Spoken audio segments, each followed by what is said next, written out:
Welcome back to Podiatry Marketing. I'm your host, Jim McDannald, joined as always with my trusty co-host, Tyson Franklin. Tyson, what's going on today? Good morning, Jim. Not a lot is happening at the moment, but I can see you're almost about to burst out laughing. You've got Oh, a you got a we funny get smirk on into your face. funny little jokes. Different things happen before we push record. So I'll save the audience, but definitely, always never a dull moment, never a dull recording with you, Tyson, for sure. Would it be interesting if we did videos and we released the conversations before, the conversations after, the mistakes that we edit out? We would be arrested. Probably. Oh, well, one of us would be, probably you, because in Australia we're open slather on. We can do whatever we There you want go. to a point. Okay, we should dive into Yeah. this. So we're gonna jump into today. We are going to talk about convenience is one of the best marketing tools. And I was on a webinar a few weeks back, and on the webinar they had these 7 things they were going through, but one of them was convenience always wins. And when I was going back through my notes, I thought, yeah, it always wins because convenience is a fantastic marketing tool. And it's because it's something that everybody wants. It doesn't matter how old you are, your age, your gender, ethnicity, occupation, doesn't matter what it is. Everybody wants convenience. So, and to give an idea of what convenience really means, it's just about the ability to proceed with something without any difficulty. There's no barriers in between. So everybody basically wants that. And I know if I've ever been somewhere, had great service, or I've ordered a product and it's arrived on time or it's arrived earlier, you talk about it. You'll tell your friends, you'll tell your family, work colleagues, and to me, that's why convenience is a great marketing tool, because it probably just increases your word of mouth sort of traffic. Yeah, I think it's huge now these days, right? I think for a long time, people were used to waiting long periods to see a doctor, or if they want to see someone really good, unless they had a connection with them, they expected to wait. But just the way that things are going with technology, whether it's having Amazon Prime or Netflix, or we have a culture now that expects things on demand.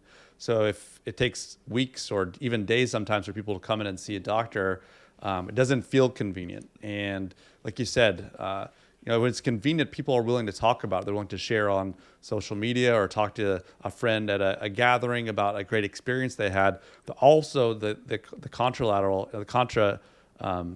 opposite of that is true, right? If someone has a bad experience, they're also willing to share that pretty readily on a Google review, or to talk to their neighbor or their friends about it. So this level of convenience and how convenient you can make getting in with you, the kind of care and treatment you provide is hugely important. Well, I don't know, like, I'm a little bit older than you, Jim. And I don't know, back in your day when you used to take photos on a camera, not digital cameras, and you take it down to the photo shop or the pharmacy, the chemist, and hand in, and you had to wait 2 weeks before you got your photos back. And then when they did arrive, if you had a roll of 24 photos, usually 12 of them were blurred, somebody wasn't smiling, half the photos were terrible. And then I remember progressing through to being a week, to being a day, and then all of a sudden, same day service. You could put your photos in and then come back in an hour and pick your photos up. And it was sort of like, my God, how much that's changed. I look at my daughter now, and when she takes a photo, if she can't see it instantly on her phone, she would go, well, why would you even bother taking a photo if you can't check it out straight away? So generations have just gotten used to things being more convenient. So to give an example, like what inconvenience is, on the other hand, it's anything that's an annoying occurrence that actually causes problems or difficulties for someone. And a perfect example is if there's a roadblock and you're going to take a detour, that is inconvenient, especially if you weren't expecting it. If you normally drive somewhere a certain time, you've allowed a certain amount of time to do it, and all of a sudden there's a roadblock and you've got to go the long way around, and that interrupts your day or interrupts your routine, that is an inconvenience, and that really annoys people. So it's got me thinking about what are some of the things in a podiatry business that inconvenience patients, and I thought it would be good to talk about them and some of the ways that we can actually overcome them. Yeah, there's no short amount of things that can annoy patients, either before they get into your clinic or while they're at your clinic. And if you're able to kind of smooth out those road bumps and make it a great patient experience for them, like you said, you can turn something that was previously an inconvenience into convenience and really wow them with the type of, patient experience they have in your practice. Yeah, so I think one of the biggest inconvenience for any patient is the podiatrist running late. And yeah, last week I went to the chiropractor. Supposed to be a 3 p.m. appointment. I had to be somewhere at 4 o'clock. I'm looking at my watch. It's like 3:35, and I'm going, I could have been. And at the time, I was editing a podcast, which is why I jumped in my car and left. I could have finished doing that editing, and the whole time I'm sitting there, I'm just thinking, I could be doing something else. And it really. Now I knew once I got in with the chiropractor, I'd be out within about 55 seconds. So I could get on with my day. But luckily, I'd allowed that amount of time to get to the next appointment. But I wish I didn't have to sit there for 35 minutes. So they don't realize that puts people out. So I reckon some of the things that you should be doing, if your podiatrists are running late all the time, or if you're running late, for starters, make longer appointment times. That's one easy way. Make your appointment times longer, so that if you do happen to finish early, you can always be running on time. Or if you happen to be running a little bit late, it's easy to basically catch up. Yeah, I definitely have heard longer appointment times are just putting a little bit of a buffer between some of those appointments that you're unsure how long it's going to take. But yeah, when you're running late on a consistent basis, everyone's going to have a bad day now and then. But unless you have some of these protocols or these kind of ideas about how to smooth it out a little bit, it's going to reflect poorly on you, and it'll just frustrate patients, and sometimes it'll have an impact on what they perceive as your professionalism, right? So everyone's going to have a bad day, but if you find yourself running behind all the time, you need to implement some of these things you're talking about, Tyson. Oh, definitely. And I think that if you stick to your scheduled time, if somebody is booked in for a 15-minute appointment, they get 15 minutes. If somebody's booked in for a half an hour appointment, they get half an hour. They don't get 33 minutes because they want to keep talking. If they were booked in at 10 and the appointment finishes at 10:30 and they arrive at 10:12, you finish at 10:30. That was their allotted time. It's not your fault that they ran late. And I don't think the rest of your patients should be punished because you had one patient who arrived late. And they might say, oh, there was a roadblock and there was this. That's fine. Still not your problem. Give them the allocated amount of time. Now, if you feel bad and you want to charge them less for that appointment, by all means do it. But I think you still should charge them normal, because that'll make the patient realize maybe you should leave a little bit earlier next time. Maybe you should allow for traffic. And you'll find the patients that turn up late, and I've got friends that turn up late for things, their whole life is late. They were probably, when they were delivered, they were probably 2 weeks late when they were born. And it's just stuck with them the whole time. So don't keep making allowances for these people. Whatever their time schedule is, they fit in with that time schedule. Or if they arrive really late, you just say, unfortunately, we can't see you. You have to reschedule. And so I think if you are running late, it's really important. Inform the patients when they arrive that you're running late. When I was at the chiropractor, if they knew he was running half an hour late, they should have told me as soon as I walked in, hey, Tyson, good to see you. Just letting you know, the chiropractor's running 30 minutes late. I could have gone, great, I'm going to go outside and make these phone calls that I have to do. Or I had my laptop in the car, I'll jump on my laptop and I'll keep editing the podcast. I'll come back in half an hour. Or if they knew he was running half an hour late, ring me and say, Tyson, letting you know he's running half an hour behind. Because this is what my GP, my doctor, used to do. I used to say to the receptionist, call me to let me know he's on time or not on time. So if he was running 40 minutes late, I could just keep doing what I was doing. And then I would just rock up and just walk in for my appointment. So I don't think there's anything wrong with ringing patients and say, hey, the person's running behind. But I think this is so important. This is something where you need to have a team meeting. You all need to put your heads together and you all need to figure out strategies so you never run late. And my podiatry business, when I had it, and we were seeing a ton of patients and we were doing, a lot of orthotic therapy and different types of work, and we always ran on time. That was one of their biggest marketing things, was we ran on time. It's a huge sign of respect, right? Whether you're able to communicate that with at the front desk or give a call that you're running a half an hour late. It just is a huge sign of respect because people are busy, right? And people have other things that they've either put on pause or put off to come see you. And when you show, when you communicate with them and you show them that respect, they're not gonna necessarily like it, but the fact that you actually took the time to do it is a huge thing. And, if you can put in some protocols and meet with your team to put in place if you're running behind, I think it definitely makes sense. Yeah, well, one of the things too, even with the chiropractor, I've got an appointment with them coming up tomorrow. I'm actually going to bring them this afternoon. I'm cancelling the appointment because I've got some other things that I have to do that are beforehand and just afterwards. I can't afford for them to be running late. And because the last few times I've been there, always been running late, I'm thinking, it's going to be just cancel the appointment. I'll make it for the following week so that I can make sure everything else happens the way that it should. And this is what people don't realize is if your podiatrist are always running late or you're running late, you teach your patients that you are incompetent when it comes to organizing your time. So when they have other appointments that are really important, this is why they ring up day before what I'm about to do, and they cancel their appointments.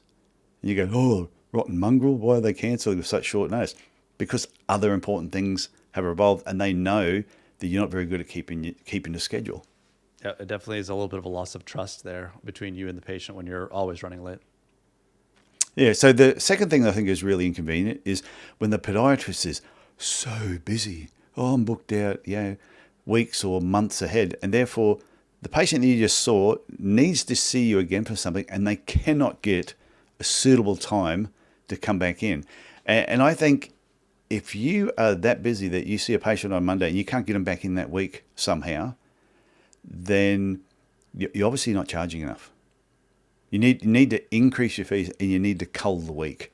You need to free up your appointment book a little bit more. Or the other suggestion is you need to time block for different appointment types based on what you want to see more of. So if you want to see more running patients, more MSK patients, you need to allow time in your diary that they can get in and then you can reappoint them for the next treatment and they can get the service that they actually need. Yeah, the scheduling is huge, right? And maybe someone just getting into practice doesn't have that experience, or maybe talking to a mentor or someone that's in the, that's can kind of help guide you as far as some ideas around that scheduling of your agenda to make sure that you are leaving those recurring patients that, like you said, fitting in the type of care you want to provide. That's hugely important because if you just leave it to chance and you're kind of your book is kind of all over the place, you're going to have either really busy days, and then you're going to run into the first problem that we talked about, running behind. So you want to try to make sure that your schedule is really tuned in to the type of care you want to provide, but also provides it at a high level for the patients to have a great experience.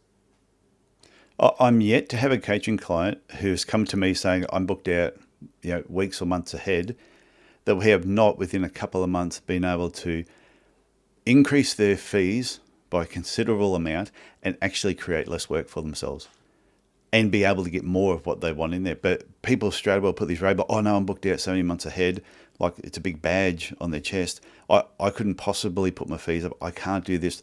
It's impossible for me to move patients or have them go somewhere else. I'm going, well, you can, because I've done it so many times with other people, and it is possible. You just need to be shown how to do it how to do it professionally. I think is the main thing. And majority of podiatrists I know, when they're in that boat where they're booked out, especially months ahead, they do not charge enough. Most of them do not charge enough money. Well, they don't charge enough for the services that they're providing, and they have certain patients that just sometimes they're seeing them every month where they probably don't need to be seen for every 3 months. It's sort of think about it a little bit more. Yeah, that's not always just the schedule. Sometimes it is, like you said, it's the fees and having the courage and the knowledge to kind of increase those prices. It's definitely something to consider. So the third thing, and this is a really big one that surprises me, is it's an inconvenience for how long some patients have to wait to get their orthotics. I graduated in 88, 36 years ago. I remember 36 years ago, you would do a plaster cast or however you did it, you'd send it off to a lab and they'd be back in 2 weeks. Move ahead 36 years, and I know there's podiatrists that still make their patients wait 2 weeks. And I'm thinking, how is that possible? How can 30-something years later, patients still have to wait 2 weeks to get a pair of orthotics? Makes no sense to me. I don't understand it. Yeah, with the 3D printers and things now, I think it's going to be even, not even days, it's going to be hours until the patient can pick up their orthotics. Yeah, well, we evolved to the point where we had our own milling machine on site. We had the ability that if you had an appointment before 11, we'd have them for you after lunch. Same day service. Now, we didn't do it with everyone, but we had a 24-hour guarantee. But I knew that was something that was going to set me apart from every other podiatrist. So that was my goal. Get our own milling machine, get it set up, same day or 24-hour service, and that was convenient for our patients. And our orthotic numbers and patient numbers went through the roof when we did that. But I think if you've got a lab, inquire about express fees. How much extra do I have to pay that I can get this information to you and you can get it back to me in the matter of days, not weeks? And no matter what fee they tell you, see if you can negotiate the price. And if they're going, if they won't budge, look at other labs. Especially if you turn over, if you're doing 50, 100 pairs of orthotics a month, you've got buying power. Go to another lab, see what they're providing. Can they do the express? Can they do the express? I can't even speak. Can they do the express service for free? Will they just include that? And some of the labs I used to use before we had a milling machine actually did that for me because of the numbers that we were doing. But if they won't, ask the patient, for an extra $25, $30, I can get this back for you in 2 days. Would you prefer that? Most patients, if they're in pain and they need the orthotics, will pay the extra fee. Yeah, it's definitely a convenience thing. And like I said, people expect things yesterday now. It's an on-demand culture we live in now. And if you can make it as convenient as possible by having that express be a part of it, I think that's a huge benefit to you and to your practice. And the fourth thing I had was can't find a car park. Parking is a massive, can either be really convenient or can be really inconvenient for the patient. And if you're not in control of your car park or where your clinic is, parking is a little bit difficult. Make the patient aware ahead of time that parking can sometimes be difficult at given times. So I know some people have a clinic across from a school. So around school drop off and pick up, awful time to try and find a park. But the rest of the time it might be great. So make the patient aware of that. Or just give them suggestions. Just go, to try and find a park right at the front can be hard, but around the corner in such and such street, there's always parking there. So give them some suggestions, or if you just know it's going to be difficult, go, I suggest you leave 10 minutes ahead of what you thought because getting a park around here can sometimes be hard. Now, if a patient's aware of that, they'll arrive early. They go, yeah, you're right. The parking is terrible. They'll find a park, but they'll still arrive on time. Instead of turning up, and to me, this is a difference. I don't know what it's like in Canada or the US, or if anybody else is in another country, but I know a lot of specialist surgeons and all that in Australia, they make it part of their goal in life is to make parking difficult for patients.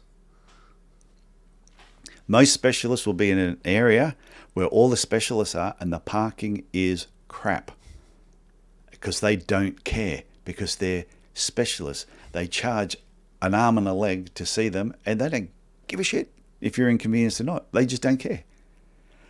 But I think the rest of us who are in a caring profession, if parking is difficult, we need to make the patients very aware of it so they don't get frustrated. Yeah, the parking thing is definitely a huge convenience factor for people. Like obviously I live in a big city where parking is a nightmare. So if I can not have to drive or park somewhere, I'll choose that first. But a lot of times you have to park. So, and also in the US, I always love in Canada and Australia, you call it a car park. But yeah, in the US, we call it parking lots. Or like I was going to say that parking lot. Parking lot. So I always love hearing these different English ways of saying a different terminology. So yeah, car park, parking lot, all good. Yeah, well, if we had got our independence hundreds of years ago, we would probably say parking lot too. And we might have even decided, you know what, we're going to drive on the other side of the road just for the hell of it.